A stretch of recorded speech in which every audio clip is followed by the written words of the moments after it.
just got back from GenCon, and I got far too many games. I'm going to talk about 5 that I've already gotten to try out. Let's start with one of my favorites so far, Beasts. Beasts is a cooperative game where everyone is working to play digit cards to make a number go up.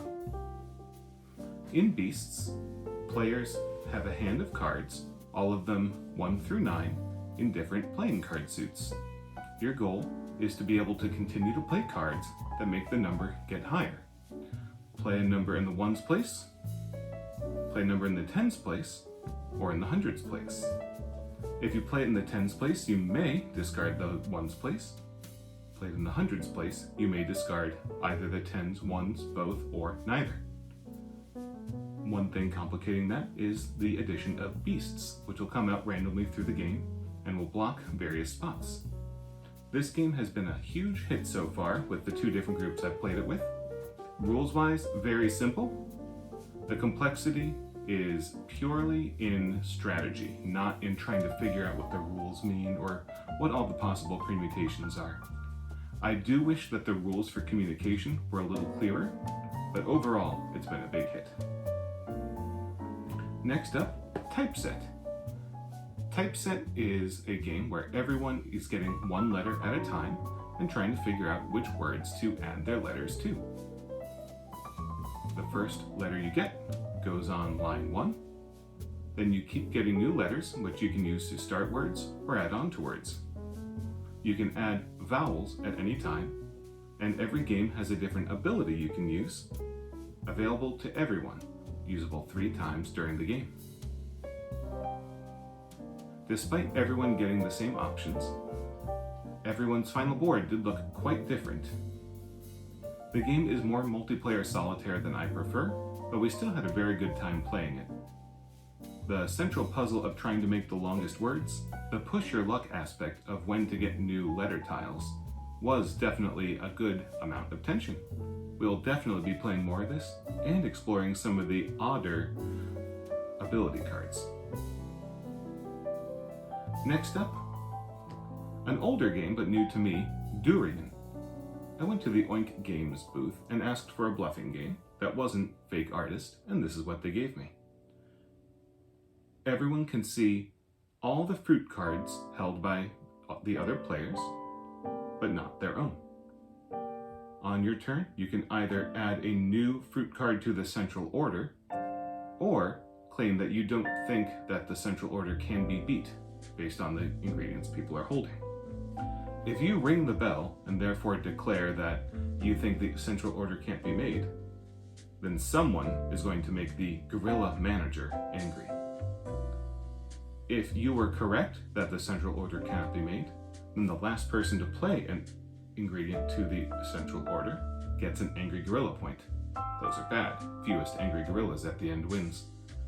But if the order could have been met and you called over the manager for nothing, the gorilla is instead angry at you.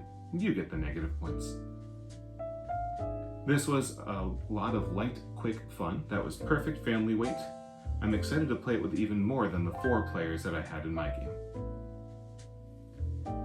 Fourth up, Sand Art. Sand Art is a worker placement game where you are filling in a sand bottle with sand. On your turn, you're going to move your worker hand to some action card in the direction of its thumb. The different places will either give you sand, let you mix sand to a new color from primary to secondary, or pour sand, shake up the bottle, or get some objective cards that will get you points if you've managed to create certain patterns of sand. Pouring in sand requires you to follow gravity, so this central bottom part will have to be filled in first, and then going up the sides and so on so that you're continuing to be able to support the new sand coming on top. You'll get points for obeying these layer objective cards, and big points if you can make any of these special patterns. They're very difficult to make and they're not very forgiving.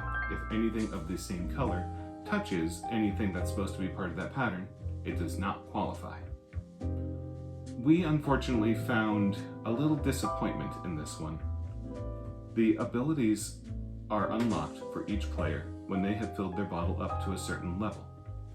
Unfortunately, the third one, which gives an extra action every single turn, really rubbed us the wrong way. It seemed to just make the people who were already doing well to do even better and leave the other people who had been maybe holding back a little bit behind. The publisher has already noted on Board Game Geek that they support people leaving out the abilities if they want to, and I think, at least for my next play, I'm going to be doing that as well. Because after one play, that kind of snowball effect really left half the people without much of a good option. But finally, the belle of the ball for me is Compile Main 2. I was one of the very lucky people to get a copy of this. I was, in fact, the second one in line on the first day of GenCon, and I'm so happy that I was. Over the course of the last year or so, Compile has become one of my absolute favorite games. I adore asymmetric duels. Pixel Tactics, Summoner Wars, Neuroshima Hex, those are some of my absolute favorites, and Compile is right up there in the top tier. In Compile Main 1, there are 12 protocols which all have their own different theme that is very strongly linked mechanically. The Gravity protocol will shift cards a lot, the Fire one will burn up cards a lot, Apathy wants a lot of things to be face down where you don't care about its value, and so on. Compile Main 2 very much continues that trend. Its protocols are completely brand new. None of them are complete overlaps with anything in Main 1 or Aux 1. And the complexity increase is negligible, if there at all. Some of them are wackier than I'm used to. Time and Chaos and Luck especially had some shocking abilities, such as discarding your entire deck, or drawing cards from your opponent's deck every turn, or playing cards to either protocol, or looking at the top card of your deck, and based on its value, maybe getting to delete or draw certain cards.